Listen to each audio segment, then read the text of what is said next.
And I saw the holy city coming down from heaven.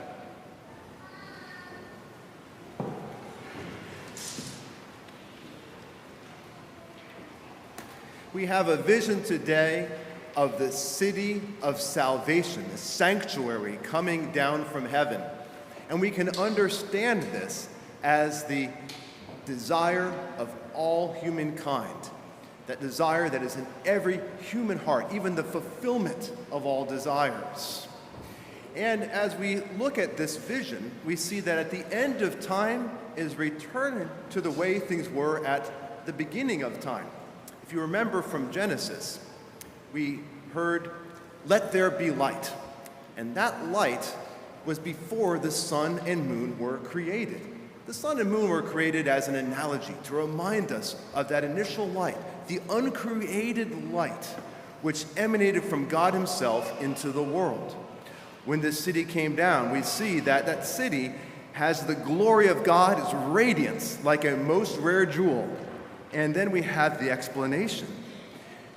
And the city has no need of sun or moon to shine on it, for the glory of God gives it light, and its lamp is the Lamb.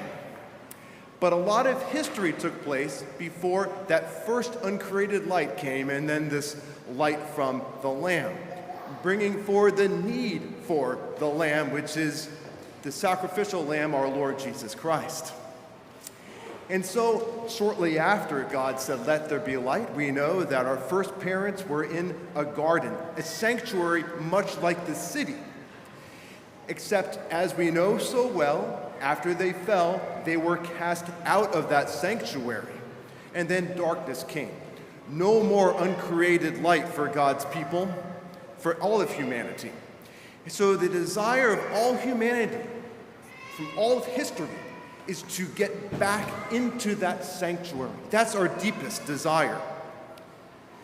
And so let's consider this quest, which failed over and over again, so that we can be more gratified by this image, so we don't take it for granted that this ultimate city, the sanctuary, will be given to us. Now, the quest to re-enter a sanctuary began with promise. In fact, the promise given to Abraham.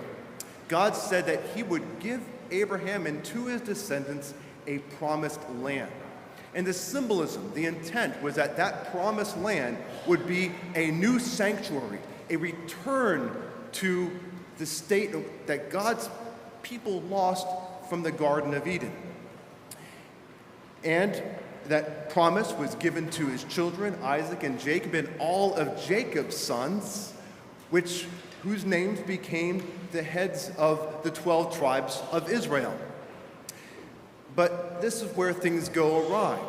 For after Moses led those 12 tribes into that promised land, he had a warning for them. And Moses said to those 12 tribes that if you walk contrary to God, God will walk contrary to you, and he will discipline you 7 times, which means completely, thoroughly he will discipline you. 7 being the number of completion. And so it happened. As God's people walked contrary to his ways, they were exiled into Babylon. And then after they returned, God is merciful. He allowed them to return after 70 years. But then we have the prophet Amos speaking to those returned people. And what did he say? He said, to Judah and to Israel, for 3 transgressions and for 4, the punishment will not be revoked. And so with many words like this throughout the scriptures, this is what happens to those who try to regain that earthly sanctuary. But then, as we look at this image of that heavenly city coming down from heaven, what do we read? It says that yes, it was clear as crystal, and it had a great high wall with 12 gates, and at the gates 12 angels, and on the gates, what? The names of the 12 tribes of the sons of Israel were inscribed. This, I hope, is very encouraging for us today, because like Israel, we also have walked contrary to God, and we also have transgressed. We have had dreams that God's kingdom would go forward through us. But like God's people of old, you and I have failed. And our dreams have not come to pass because of our own failures, whether that be in education, in our families, or in the workplace. But this vision shows us that nothing is beyond the reach of God's redemption. And God's promises will not be revoked. God's promise to Abraham, as well as his promise to you that you received, first of all, in your baptism. And so what we can do here is look at the parallels between those 12 tribes, how they were able to receive God's grace, and how they failed, so that we can learn from their failures and be inspired by their successes with a vision for our own ultimate entry into that sanctuary. Now, first, with how God's people failed. Now, things went awry when Moses sent representatives of each of the 12 tribes of Israel to go and be scouts to see that promised land before they were to enter into it. What they did is they went across the river Jordan and saw the people of Jericho. And when they came back, 10 of those scouts said, "Don't go. They are too strong for us. We cannot take them." Only 2 of those scouts, Joshua and Jacob, said, "No, we are well able through God's strength." But because of the lack of courage of those 10, God caused Israel to wander in the wilderness for 40 years and said, no one who doubted God will be able to enter into that promised land. Because of the cowardice, the lack of courage, no one will enter. The only ones who will enter from that generation would be Joshua and Caleb. And so this begs the question for us about this importance of courage, because if we look at the verses just before today's reading, and just after last week's reading from Revelation, we have some verses that were not included in our lectionary. But what does it say about those who will not be able to enter into that New Jerusalem, that heavenly city? It says, "The one who conquers will have this heritage, but as for the cowardly, they will not be able to go in." Lack of courage disqualifies, shuts the door to God's sanctuary. Others who are not able to go in include the faithless, the murderers, the sexual immoral, the liars, etc. So this should cause us to ask, how can we cultivate courage so that we can be assured entry into this New Jerusalem? And what is God's plan of redemption for his people in light of our lack of courage? Because none of us in our lives have stood up for God at all times in which we were called. And so Thomas Aquinas says this about courage, that courage is one of the greatest of virtues because the fear of dangers and death, which is the opposite of courage, has the power to make man recede from all the other virtues, including reason itself. C.S. Lewis said that courage is not just a virtue, but it is all the virtues at the testing point. So courage is the gateway, so to speak, for all the other virtues, all the good works, all of our ability to bring the kingdom of God to pass. So our goal is not just to get into that New Jerusalem. Our goal is through courage, for the works of Jesus Christ through his church, even for you and me, to be remembered and celebrated in that New Jerusalem. And so the way to cultivate courage we can illustrate when Joshua ultimately crossed the Jordan and faced Jericho. And so there are some great parallels, by the way, in this entrance into the promised land and our ultimate hope to enter the promised land of heaven. In fact, the crossing the Jordan has been a consistent metaphor throughout the church for entering the New Jerusalem. And I think of a famous Methodist hymn, "When I cross the verge of Jordan, bid my anxious fears subside. Death of death, hell's destruction, lead me safe on Canaan's side." That's an analogy for entering into heaven. That's the prayer. So when Joshua crossed the Jordan, when he went there, he found a very mysterious warrior between God's people and Jericho. Now, across the Jordan, Jericho, if you remember, was a city with great high walls, which is a reverse image, so to speak, of the city coming down from heaven with great high walls. Except Jericho was like an anti-city, and it needed to be conquered. They needed to destroy this city in order to build their earthly city in the first Jerusalem promised by God. And so when Joshua saw this mysterious warrior, he went up with a measure of courage and he said, "So whose side are you on, theirs or ours?" And this mysterious warrior, his answer was no. In other words, none of the above. But he did say, "I am the commander of the Lord's armies." And he said,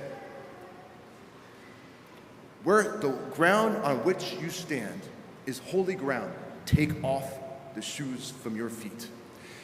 Joshua fell down in worship at this point. All theologians will tell you that this was a pre-incarnate manifestation of Jesus Christ. So Joshua was able to worship not just any angel of God, the angel of God for this reason. But there was a point of conversion in Joshua which gave him the courage that enabled all 12 tribes of Israel to take over Jericho. Initially, you notice, Joshua wanted this warrior to hitch his cart onto Joshua's battle. But then the change came. And it's like the famous quote from Abraham Lincoln when his faith increased in the middle of the Civil War. Lincoln said, "The question is not whether whether God's on our side, but whether or not we are on his." So Joshua realized that the goal is not just to have God fight for him, but my goal is to hitch my cart to God's battles. And if God is almighty, then there's no question we will win. And this is the point of conversion that you and I need as well. So often we want God to fight our battles for us. And when that happens, we tend to lack faith. We tend to lack courage because we know our own motives are impure. But if, however, your primary desire is to be a part of God's victory, then you know it is secure, and that's the source of biblical courage. It's kind of like this. Have you ever heard two people speaking at the same time, but then one raises her voice so as to speak over the other to make her point? That's what faith in God's battle does to the fear that is the obstacle to courage. When we know we're fighting God's battle, when we are attentive to what He wants to do in the world, and we hook our cart to that, fear is too quiet to overcome that, the Word of God. And so there's another enemy, however, to courage besides fear, which is simply comfort. To this end, we can think of the example of the eagles. Now, you may know the term, "let's go where eagles dare." But eagles, when they learn to dare, the mother first has to push the fledgling bird out of the nest. To do so, she reduces the comfort, pulls the feathers that line the nest out of the way to make it uncomfortable, then pushes the bird out. But the bird still is not on its own. The eagle swoops down and catches the fledgling bird, puts it back in the nest until ultimately it's able to fly. So, likewise, God will give you wings when you are fighting His battles. He is with you and in you.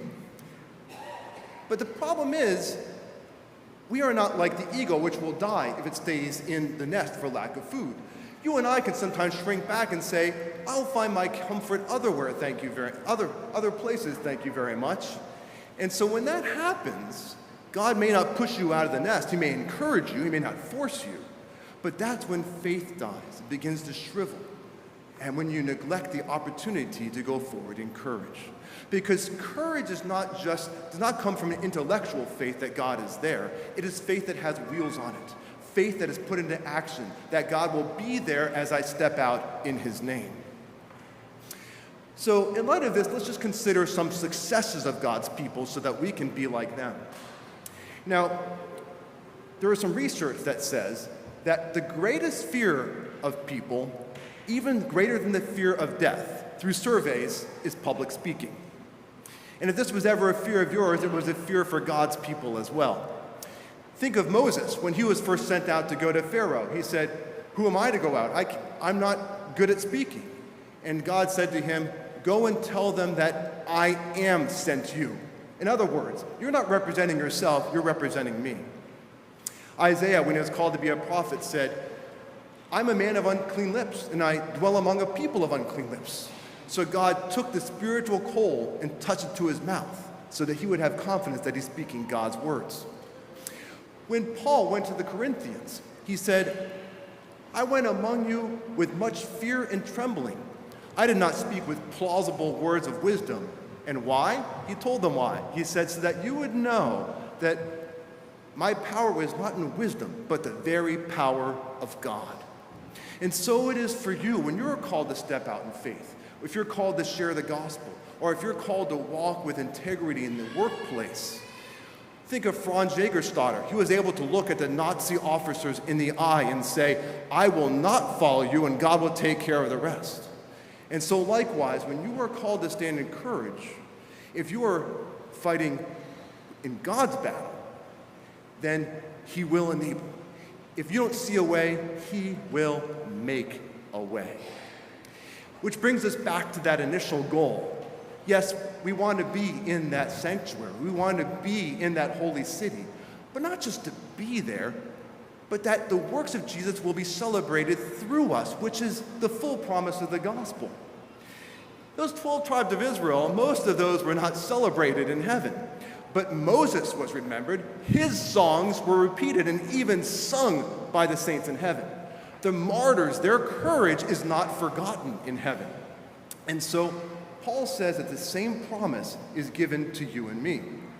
Now, he does say, and I'm reading from 1 Corinthians 3, he does say that our burden is not to accomplish all of God's kingdom. After all, Moses didn't go into the promised land. Joshua went in to carry forward his work. And likewise, Paul said, I planted, Apollos watered, God will give the increase. But then he also does say that there is no foundation other than that which is laid, which is Jesus Christ. And so we are called to build on that foundation as we step out in courage. Now, what does it look like if we do? It says, if anyone builds on the foundation with gold, silver, precious stones. Does this sound familiar? This sounds like that holy city coming down from heaven. This is how it was described. But there's more. He also says, or if you build with wood, hay, or straw, what will be the result? Well, he says that if anyone has built on the foundation survives, he says, if anyone's work is burned up, if he burns with wood, hay, and straw, it will be revealed by fire, and that fire will test what sort of work each one has done. Have you shrunk back in fear and comfort? Is that what produces your actions? It will be burned up. But if it survives, then he will receive a reward. If anyone's work is burned up, he will suffer loss, though he himself will be saved, but only as through fire. Now, these words may sound fairly ominous, but our passage of that New Jerusalem is encouraging. Nothing is beyond the reach of God's redemption. So as you come to the Eucharist today, you enter into a foretaste. You step out of time, and you enter into that heavenly sanctuary But after receiving the presence of God, you will be sent out. And if you go out with his grace, with his enabling, then you will do works of courage. To cultivate that, just remember, I am sent you. Go and do his work. Hitch your cart to his battles, and he will make a way. And the works he does through you will be remembered in heaven forever.